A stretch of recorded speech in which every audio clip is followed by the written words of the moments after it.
Okay, if you're running a business, chances are you've dealt with marketing companies. But I want you to think for a second. Really challenge what you expect them to provide. Because honestly, if you're just getting the obvious stuff, if their strategies feel, I don't know, predictable, if they're just delivering what you explicitly asked for, then you might be missing out, like really missing out on something important. Yeah, that's spot on. I mean, think about it.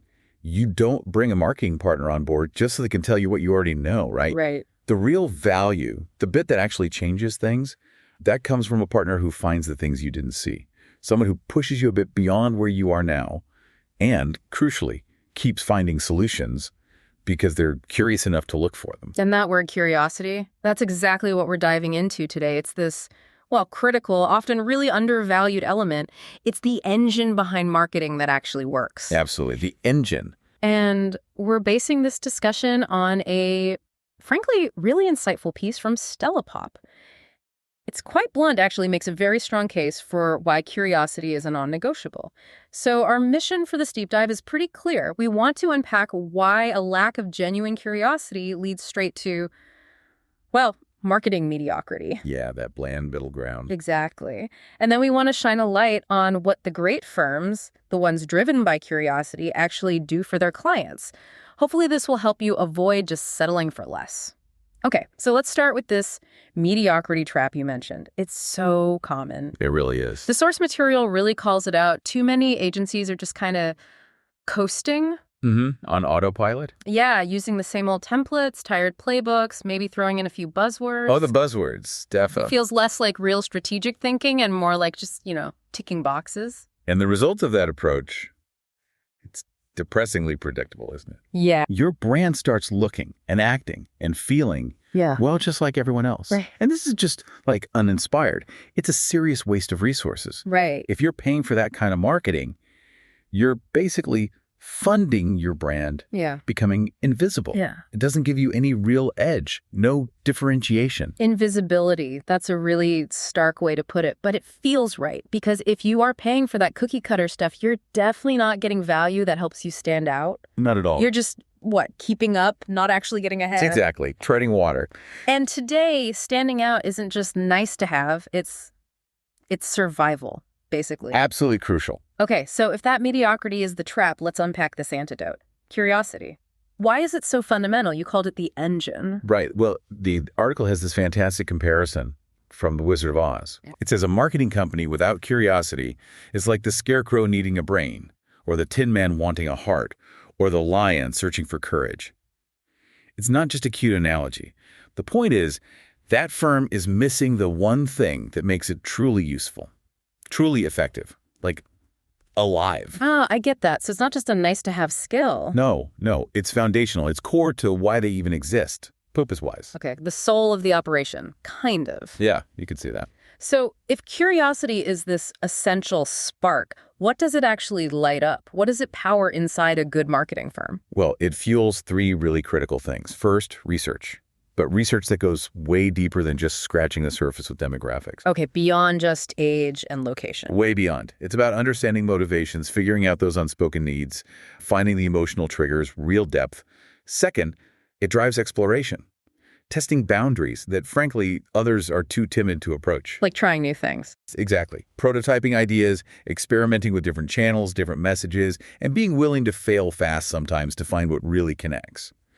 And third, it fosters this figured-out mindset, which means obstacles aren't seen as dead ends or excuses. They become puzzles to solve. Yeah. How do we get around this? Right. Turning problems into challenges. Precisely.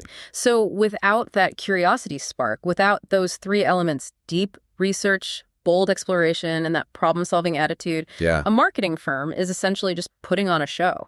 Like the article says, pushing buttons, pulling levers, and hoping you don't notice the smoke machine behind the curtain. Yeah, that's a great line. It's pure performance. It's an illusion of progress, not actual strategic movement. You're paying for the show, not a real solution that grows the business. Exactly. Show versus substance. That difference is huge. So let's get practical. What does this look like day to day? How do these great curiosity-driven firms actually operate? What are they doing? Okay, one of the key things, and I love this description, is they act like detectives. Detectives? Interesting. Yeah. They go way past the surface data. It's not just, segmenting millennial moms age 25, 35. That's baseline. They're digging into the fine print. They're really working to understand buying triggers. They're actually interviewing customers, talking to them. Talking to real people. Imagine that. Right. And they study the data that others just skim past. Their whole goal really is to know your customers even better than you do. And that deep understanding, that detective work, that informs everything they do strategically. It makes it resonate. Okay, but what if, a client thinks they already know their customers really well? Do they get pushback on doing that deep dive? Oh, sure, sometimes. Clients are often very close to their customers, naturally. But a curious partner brings that objective outsider perspective. They ask questions the client might not even think of. Uncovering blind spots. Exactly. Or maybe picking up on new trends the client is too busy with day-to-day stuff to notice. It's not about saying the client is wrong. It's about adding layers, enriching that view. Okay, that makes sense. And that leads into the next pillar. Yeah, it connects directly. Because while some agencies feel like, a copy-paste factory. Yeah, I know the type. Just churning out variations of what worked for someone else, a truly curious firm is always in the lab. Experimenting. Okay, in the lab. But experimentation can feel risky, right? Yeah. Especially if budgets are tight. Businesses want guaranteed results. Totally understandable. Right. But here's the thing the article nails. Those cookie-cutter campaigns, they rarely move the needle. They don't make waves. That they just maintain the status quo, maybe. Pretty much. Great agencies, because they're curious, understand that proven often just means done before, maybe overdone. So they actively experiment with channels, formats, stories, whatever it takes, until they find that unique mix that really hits home for your specific audience, your specific brand. So it's iterative. Test, learn, refine. Exactly. It's a continuous loop. Insights from those experiments lead to breakthroughs, not just repeating old formulas. And markets change so fast. Platforms evolve. Algorithms get updated, audiences shift. It's not like you find the magic formula once and you're set forever. Not even close. Yeah. Which brings us straight to the third pillar. They stay curious, always. Constant curiosity. Yeah. A great partner never gets complacent. They don't ride on last quarter's success or assume yesterday's strategy is good enough for tomorrow. They're always looking ahead. Constantly asking, what's next? What are we missing here? What else is possible? It's this proactive, forward-thinking posture that keeps your brand adapting, innovating, staying ahead instead of always playing catch-up. Okay, but even with all that looking ahead, stuff goes wrong. Unexpected things happen. What about when, say, a platform changes its algorithm dramatically, or a new regulation pops up, or maybe some old tech system refuses to cooperate? Right, the curveballs. That's where the fourth pillar really comes into play. Right. Having figured it out as the default setting. So they don't just throw their hands up. Absolutely not.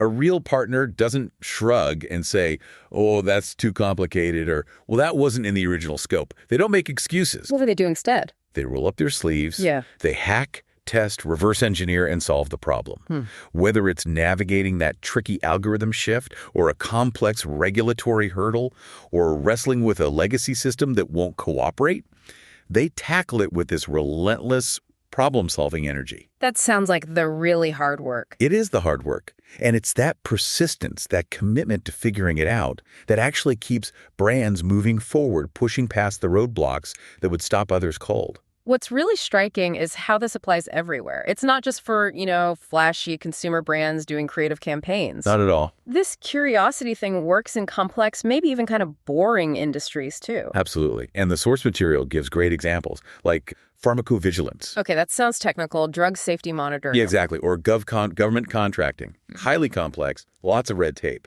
And then there's the example of a 150-year-old worldwide bakery trying to modernize without losing its soul. Totally different challenge. Wow, okay, so vastly different fields. Hugely different. Different rules, different jargon, different entrenched ways of doing things. So the agency doesn't need to be a subject matter expert in, say, pharmacovigilance from day one. Not necessarily in the subject, but they need to be an expert in applying curiosity within that subject. Okay. A curious partner doesn't get scared off by industry jargon or those complex legacy systems that might intimidate others. Their skill is taking that complexity and translating it into clarity. They map the landscape. They ask the smart questions. This is key. They find interesting, compelling angles, even where others just see too niche or too boring. Making the complex clear, the technical relatable. Yeah, finding the story, the hook, that connects with the right audience, even if it's a small or specialized one, that's a real talent. It really drives home that idea that success comes from knowing how to research, explore, and adapt in any situation. Not just having one playbook they try to force onto every client. It's the process, the curious mindset that matters. The rigor of the process, definitely. Yeah. So let's bring this back to the listener. If you're leading a business, what does this all mean for you? The stakes feel pretty high here. They are high. Because your brand isn't just up against the mediocre players. Right. You're competing against excellence. Yeah. Against companies who are willing to invest in those new, innovative angles that curiosity uncovers. And it's not just about getting more stuff from your agency, is it? No, definitely not. It's not about needing to babysit an agency or just demanding more deliverables. Honestly, more deliverables often just means more of the same mediocre output. So what do you need? What you truly need, and what a genuinely curious partner delivers, is someone who can connect the dots you didn't even know were there. Finding hidden connections. Yeah, revealing insights, seeing opportunities that were invisible before. They add real strategic value that goes way beyond just ticking off tasks on a list. They become an extension of your own strategic thinking. Not just an order taker. Never just an order taker. Okay, so here's the bottom line then, the stark choice for your business.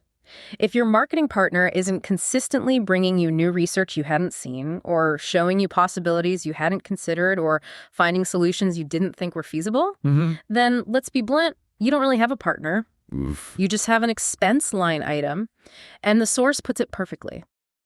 Expenses don't build empires. That's powerful. True partners, the curious ones, they help build empires. Yeah. Expenses just drain resources. So wrapping this up, curiosity isn't optional. It's not a soft skill in marketing. No, it's the engine. We keep coming back to that. It really is. Without it, your brand is just coasting, probably downhill, fast into that sea of sameness we talked about. Blending in. But with curiosity fueling your marketing, you're actually equipped. You're empowered to disrupt your market, to genuinely differentiate, and yeah, maybe even dominate. It makes all the difference. So maybe the takeaway here is to change the questions you ask your marketing partners or potential partners. Good point. Don't just focus on the deliverables list or their past case studies. Dig deeper. Ask them, how do you research beyond the obvious? How do you explore new ideas, even the risky ones? How do you keep that curiosity alive day after day? And maybe the biggest one. How do you figure things out when the easy answer, the template, just isn't there or isn't working? Exactly. Because when you think about it, in today's world, that simple difference, the presence or absence of genuine curiosity, might just be the decider. The difference between the brands that make a real impact, the ones that matter, and the ones that just fade away. Well said. Curiosity is key. Thanks for joining us for this deep dive.